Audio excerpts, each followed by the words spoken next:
Borders. They are more than just lines on a map. They are the invisible threads that weave together the fabric of nations, cultures, and histories. Some borders are marked by towering walls, others by rivers or mountains, and some are invisible, cutting through the air we breathe. But how are these borders created?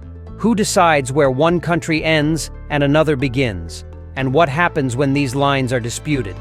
Today, we'll embark on a journey through the fascinating world of cartography, the science and art of map-making.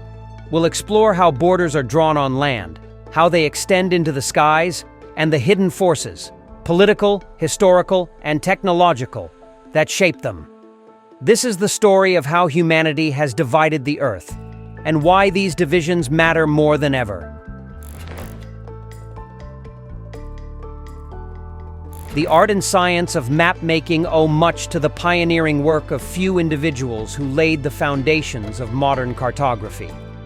One of the earliest and most influential figures was Claudius Ptolemy, a Greco-Roman scholar from the 2nd century AD.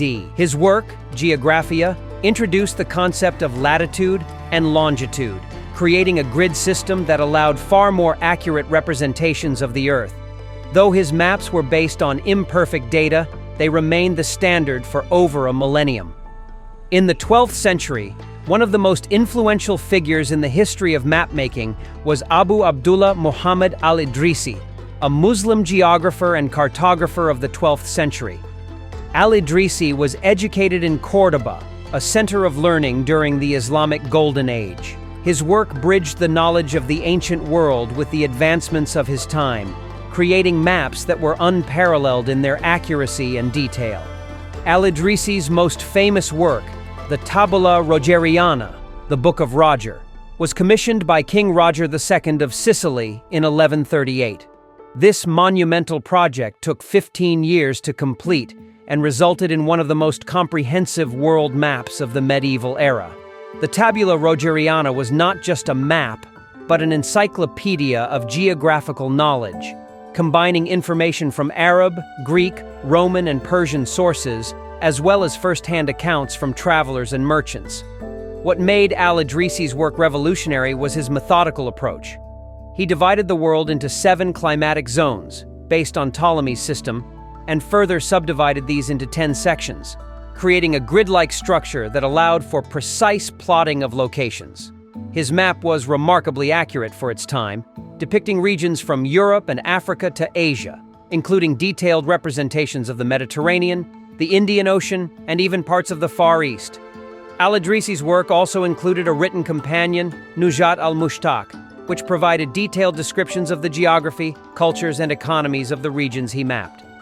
This combination of visual and textual information made his work an invaluable resource for scholars, explorers, and rulers for centuries.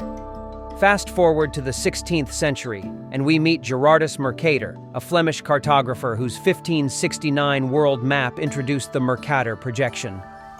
This technique allowed sailors to plot straight-line courses across the globe, making navigation far more practical.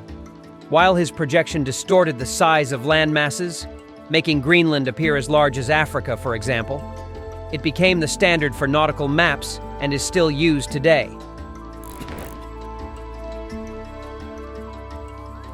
Long before GPS or satellites we use today, borders existed on papers and stone plates. In the earliest days, borders were fluid, often defined by natural landmarks. Rivers like the Tigris and Euphrates in Mesopotamia, or the Nile in Egypt served as boundaries for ancient civilizations.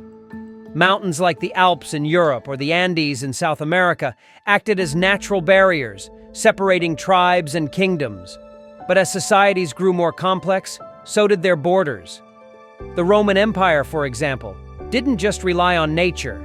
They built roads, forts, and walls to mark their territory. Hadrian's Wall in Britain, constructed in 122 AD, was not just a defensive structure, it was a statement of power, a physical manifestation of Rome's reach. In Asia, the Great Wall of China served a similar purpose. Stretching over 13,000 miles, it was designed to keep out invaders, but it also marked the edge of Chinese influence. These early borders were less about precision and more about control, control over people, resources, and power. Today, drawing borders is a precise science. It starts with surveying, measuring the land using advanced tools like GPS and satellite imagery. But it's not just about drawing lines on a map. Cartographers must consider topography, hydrology, and even cultural factors.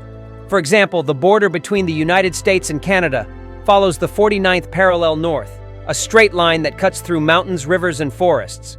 But maintaining this border requires constant monitoring and adjustments due to natural changes like erosion or shifting river courses. Geographic Information Systems, GIS, have further revolutionized border making.